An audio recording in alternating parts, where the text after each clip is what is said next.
Hello everyone, welcome to HVS studies. तो दोस्तों, आज की इस वीडियो में एग्जाम एनालिसिस करेंगे एसएससी जीडी एग्जाम 2023 का। तो 31 जनवरी 2023 को जो आपकी थर्ड शिफ्ट हुई है उसमें जो भी क्वेश्चन पूछे गए हैं आज हम उनको फुल डिटेल में कवर करेंगे। 100% रियल क्वेश्चंस हैं। जो क्वेश्चंस आज की शिफ्ट में बने हैं उन्हीं क्वेश्चंस को प्रोवाइड कराए गए हैं। इन क्वेश्चंस के अलावा जिन स्टूडेंट्स का आज की शिफ्ट में एग्जाम था, अगर उनको क्वेश्चंस ध्यान हो तो आप कमेंट बॉक्स में जरूर टाइप कर दें, जिससे कि बाकी स्टूडेंट्स को पता चल सके और कौन कौन से एग्जाम्स आपके क्वेश्चन एग्जाम में बने हैं। तो चलिए वीडियो को स्टार्ट करते हैं, देखते हैं पहला क्वेश्चन क्या है। तो आपसे पहला क्वेश्चन पूछा गया, according to census 2011 which state has the highest sex ratio.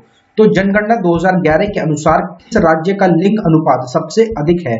तो हम आपको स्टार्टिंग से ही बताते आ रहे हैं, जब से जीडी का एग्जाम स्टार्ट हुआ है, कि जो सेंसस का टॉपिक है इससे हर एक शिफ्ट में आपके ज्यादातर क्वेश्चन देखने को मिल रहा है। तो आप इस टॉपिक को डिटेल में तैयार कर लें। इसके लिए एक सेपरेट वीडियो हमारे चैनल पे आपको सेंसस से रिलेटेड मिल जाएगी, आप उस वीडियो को जरूर देख लें, क्योंकि हर एक शिफ्ट में, ज्यादातर आपकी हर शिफ्ट में ही सेंसस का क्वेश्चन देखने को मिल रहा है। तो इस क्वेश्चन का हमारा करेक्ट आंसर था केरला। केरला जो स्टेट है उसका हाईएस्ट सेक्स रेशियो है, और ये क्वेश्चन भी हम कम से कम 10 से 15 बार ऑलरेडी कवर कर चुके हैं हमारे चैनल पे। अब यहाँ पे सेंसस से रिलेटेड कुछ क्वेश्चंस को कवर करते हैं। इसके अलावा जो क्वेश्चन है आपके सेंसस से, वो आपको सेपरेट वीडियो में जाके ही देखने पड़ेंगे। मोटो क्या है सेंसस 2011 का? तो our census our future. Highest populous union territory Delhi है और lowest populous union territory Lakshadweep है। Highest populous state Uttar Pradesh है और लोएस्ट पॉपुलस स्टेट सिक्किम है। हाईएस्ट अर्बन पॉपुलेशन वाली स्टेट महाराष्ट्र है और हाईएस्ट रूरल पॉपुलेशन है उत्तर प्रदेश स्टेट की। एवरेज सेक्स रेशियो इंडिया का 943 है। हाईएस्ट सेक्स रेशियो वाली स्टेट है हमारी केरला, जो कि हमारा क्वेश्चन था 1084, और हरियाणा लोएस्ट सेक्स रेशियो वाली स्टेट है 879 के साथ। हाईएस्ट सेक्स रेशियो वाली यूनियन टेरिटरी है हमारी पुडुचेरी 1037 के साथ, और लोएस्ट सेक्स रेशियो वाली यूनियन टेरिटरी है दमन दीव 618 के साथ। टोटल पर्सन लिटरेसी रेट है इंडिया का 74%, मेल लिटरेसी रेट है 82.14%, फीमेल लिटरेसी रेट है 65.46%। अगर हाईएस्ट लिटरेसी रेट की बात करी जाए कौन सी स्टेट का है, तो वो केरला का है 94%, और लोएस्ट लिटरेसी रेट कौन सी स्टेट का है, तो वो बिहार का है 61.8% के साथ। हम आपको बार बार कह रहे हैं कि सेंसस की सेपरेट वीडियो आपको जरूर देखनी है, एग्जाम में क्वेश्चन काफी ज्यादा बन रहे हैं। अगला क्वेश्चन देखते हैं। अगला क्वेश्चन आपसे पूछा गया आर्टिकल से रिलेटेड। आर्टिकल भी एक ऐसा टॉपिक है जिससे आपकी हर शिफ्ट में ज्यादातर क्वेश्चन देखने को मिल रहे हैं। आपके टॉपिक्स बिल्कुल फिक्स हो चुके हैं, जिससे आपकी हर शिफ्ट में एक ना एक क्वेश्चन पूछा ही जा रहा है। तो 7 से 8 टॉपिक्स ऐसे हैं जिनसे आपके क्वेश्चन बन रहे हैं। अगर आप उन टॉपिक को अच्छी तरीके से तैयार करेंगे तो आप इजिली 7 से 8 क्वेश्चन जो है वो बिल्कुल आसानी से कवर कर सकते हैं।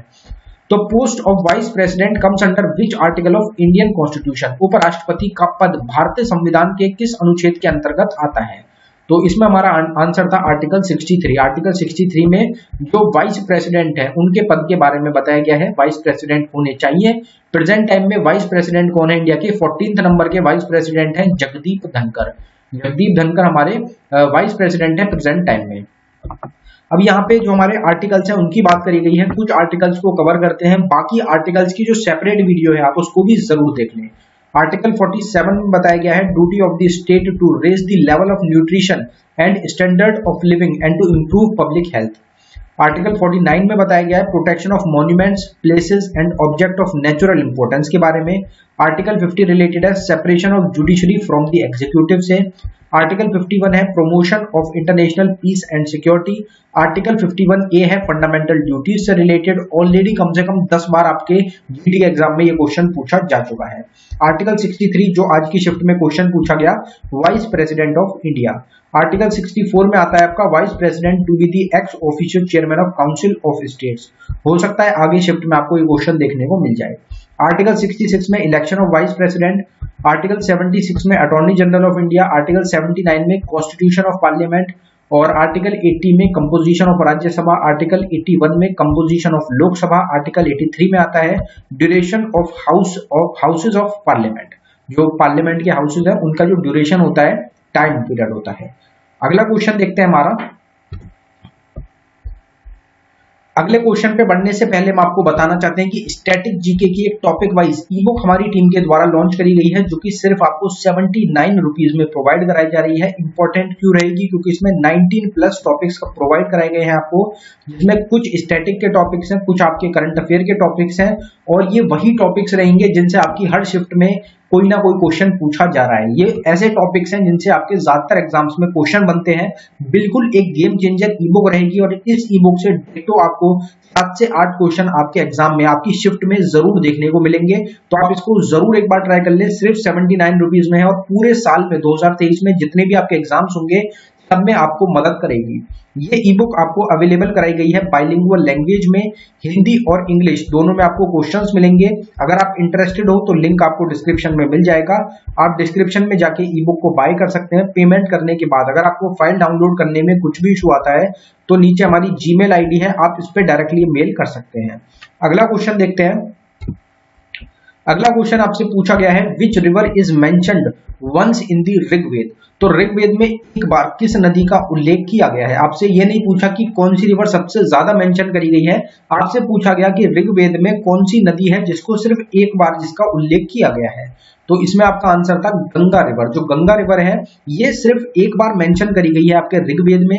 अगर ये पूछा जाता आपसे क्वेश्चन, तो अभी गंगा पूछा गया, आपका करेक्ट आंसर था, लेकिन अगर आपसे ये पूछा जाता कि सबसे ज्यादा मेंशन कौन सी रिवर है ऋग्वेद में, तो वो आपका आंसर होता सिंधु। सिंधु जो नदी है ये सबसे ज्यादा मेंशन हुई है आपकी ऋग्वेद में।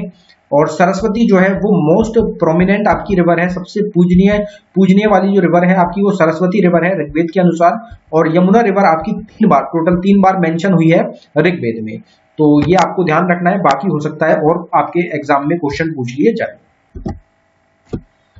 फिर आपसे अगला क्वेश्चन पूछा गया, Dronacharya award was established in which year. Dronacharya जो अवार्ड है, जो पुरस्कार है, ये स्थापित किस वर्ष हुआ था? तो इसमें आपका करेक्ट जो आंसर था वो था 1985। 1985 में आपका स्थापित हुआ था, एस्टैब्लिश हुआ था द्रोणाचार्य अवार्ड। और ये जो अवार्ड होता है, जो कोचेज होते हैं उनकी फील्ड का हाईएस्ट ऑनर रहेगा आपका द्रोणाचार्य अवार्ड। अवार्ड्स की बात करेंगे एस्टेब्लिशमेंट की और लेटेस्ट विनर की। तो भारत रत्न जो अवार्ड है 1954 में आपका एस्टेब्लिश हुआ था। लास्ट जो दिया गया है वो 2019 में 3 लोगों को दिया गया है। आपका आता है परमवीर चक्र, 1950 में आपका एस्टेब्लिश हुआ। 2020-22 में 21 लोगों को दिया गया, जिसमें से कुछ लोगों का नाम आपको यहाँ पे प्रोवाइड कराया गया है। फिर आपका शौर्य चक्र आता है, ये आपका 1952 में एस्टेब्लिश हुआ। 2022 में टोटल 14 लोगों को इससे सम्मानित किया गया। व्यास सम्मान 1991 में आपका एस्टेब्लिश हुआ। 2021 में असगर वजाहत को दिया है, के बिरला फाउंडेशन के द्वारा इस अवार्ड को प्रेजेंट किया जाता है। और ऐसे ही सीएम सरस्वती सम्मान रहेगा, ये भी 1991 में आपका एस्टेब्लिश हुआ। 2021 में रामदर्श मिश्रा को दिया गया, और ये भी के बिरला फाउंडेशन ही इसको प्रेजेंट करती है। फिर आपका ज्ञानपीठ अवार्ड 1961 में एस्टेब्लिश हुआ। एग्जाम में सारे जितने भी क्वेश्चन ज्ञानपीठ अवार्ड के हैं सब पूछे जा चुके हैं। 1965 में पहला दिया गया जी शंकर कुरुप को। 57वां 2022 में दिया गया दामोदर मोजो को। दादा साहिब फाल्के अवार्ड 1969 में एस्टेब्लिश हुआ। 67वां दिया गया 2019 का रजनीकांत को। द्रोणाचार्य अवार्ड जो हमारा क्वेश्चन था 1985 में एस्टेब्लिश हुआ। 2021 में 10 लोगों को दिया गया। ध्यानचंद अवार्ड 2002 में एस्टेब्लिश हुआ। राजीव गांधी खेल रत्न अवार्ड, जिसका नाम बदलकर अब मेजर ध्यानचंद खेल रत्न अवार्ड कर दिया गया है, ये आपका 1991 में एस्टेब्लिश हुआ था। और सबसे पहला जो दिया गया था अवार्ड, चेस के पहले grand master Vishwanath Anand India से, उनको इस अवार्ड से सम्मानित किया गया था। अगर अभी की बात करी जाए कि 2022 में दिया गया है, वो दिया गया है शरद कमाल को। इंटरनेशनल गांधी पीस प्राइज 1995 में एस्टेब्लिश हुआ। 2020 का शेख मुजीबुर रहमान को दिया गया। साहित्य अकेडमी अवार्ड आपका 1954 में एस्टेब्लिश हुआ था। फिर आपसे अगला क्वेश्चन पूछा गया, which schedule was added to Indian constitution by 73rd amendment act. तो 73rd संशोधन अधिनियम द्वारा भारतीय संविधान में कौन सी अनुसूची को जोड़ा गया है? तो इसमें हमारा करेक्ट आंसर था 11th शेड्यूल। 11th शेड्यूल को 73rd या 74th आपसे जो भी पूछा गया उससे रिलेटेड आपका हो जाएगा। और ये किससे रिलेटेड है? ये जो शेड्यूल रहेगा ये आपका पंचायत से रिलेटेड आपका शेड्यूल हो जाएगा। अमेंडमेंट एक्ट्स की यहाँ पे बात करी गई है, तो कुछ अमेंडमेंट एक्ट्स को कवर करेंगे।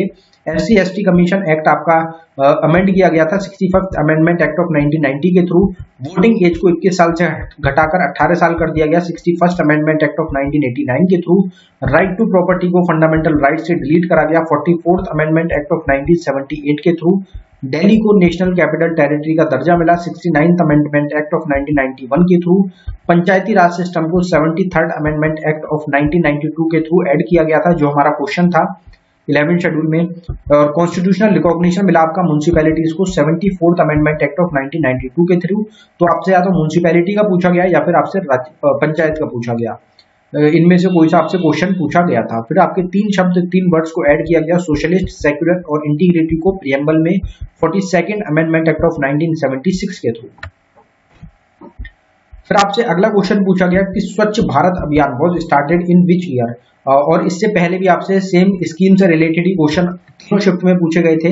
तो स्वच्छ भारत अभियान किस वर्ष आपका शुरू किया गया था, तो इसमें आपका करेक्ट आंसर था 2 अक्टूबर 2014। 2 अक्टूबर 2014 को आपका स्टार्ट हुआ स्वच्छ भारत अभियान। प्रधानमंत्री नरेंद्र मोदी ने इसको लॉन्च किया था। अगर यहाँ पे हम स्कीम्स की बात करें तो स्कीम्स को कवर कर लेते हैं। स्माइल एक स्कीम रहेगी, ये रिलेटेड है किससे, ट्रांसजेंडर कम्युनिटी और बेगर से। पीएम आवास योजना को 1 जून 2015 में लॉन्च किया गया, हाउसिंग से रिलेटेड है। उड़ान स्कीम को 21 अक्टूबर 2016 में लॉन्च किया गया, एविएशन से रिलेटेड। Women at the rate work programme को कर्नाटका ने लॉन्च किया था। मेरी पॉलिसी मेरे हाथ 26 फेब 2022 में फार्मर से रिलेटेड है। राष्ट्रीय उच्चतर शिक्षा अभियान 17 अप्रैल 2017 एजुकेशन से रिलेटेड। जल शक्ति अभियान 22 मार्च 2021 वाटर से रिलेटेड। पीएम स्वनिधि 1 जून 2020। अटल पेंशन योजना 9 मई 2015। Skill India 15 July 2015। Make in India आपसे पिछली शिफ्ट में सेकंड शिफ्ट में पूछा गया था 25 सितंबर 2014। अब की शिफ्ट में आपसे स्वच्छ भारत अभियान पूछा गया 2 अक्टूबर 2014। हो सकता है फोर्थ शिफ्ट में आपसे बेटी बचाओ बेटी पढ़ाओ योजना पूछ ली जाए 22 जनवरी 2015। Who won the बोचा assembly by election in Bihar 2022? तो बिहार में जो बोचा विधानसभा उपचुनाव हुए 2022 के, उसमें जीत की किसने बाजी जीती है, तो इसमें हमारा आंसर था अमर पासवान। अमर पासवान के द्वारा जीता गया, बीजेपी को हरा दिया गया। इसमें आरजेडी पार्टी से ये रहेंगे, इन्होंने जो बोचा असेंबली इलेक्शन है, बाय इलेक्शन है, उसको जीत लिया है बिहार का। Who become the first female tribal president of India? तो भारत की पहली महिला आदिवासी राष्ट्रपति कौन बनी है, तो बेसिक आपका आंसर हो जाएगा द्रौपदी मुर्मू। द्रौपदी मुर्मू पहली फीमेल ट्राइबल प्रेसिडेंट बनी है इंडिया की। 15वें नंबर की प्रेसिडेंट ये आपकी हो जाएंगी। इनसे पहले कौन थे, तो इनसे पहले आपके रामनाथ कोविंद रहेंगे। द्रौपदी मुर्मू इससे पहले क्या थी, तो द्रौपदी मुर्मू इससे पहले आपकी झारखंड स्टेट की गवर्नर थी। और जो रामनाथ कोविंद थे वो प्रेसिडेंट बनने से पहले बिहार जो स्टेट है उसके गवर्नर थे। द्रौपदी मुर्मू आपकी ओडिशा से रिलेटेड आपकी हो जाएंगी।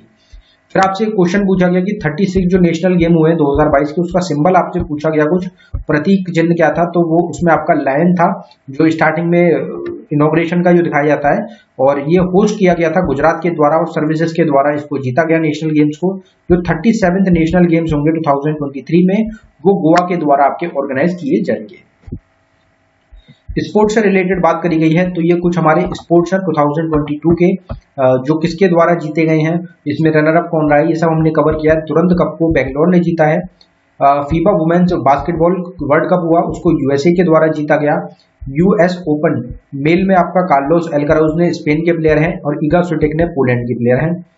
FIH player of the year men's में हरमनप्रीत सिंह और फीमेल्स में आपकी फेलिस एल्बर नीदरलैंड से। आईसीसी वुमेन्स वर्ल्ड कप 2022 का जीता गया ऑस्ट्रेलिया के द्वारा, न्यूजीलैंड ने इसको होस्ट किया था। उबर कप जीता है साउथ कोरिया ने।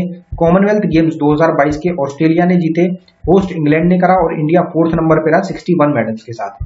मैच हॉकी एशिया कप आपका साउथ कोरिया ने जीता, होस्ट इंडोनेशिया ने, रनर प्राइज में मलेशिया।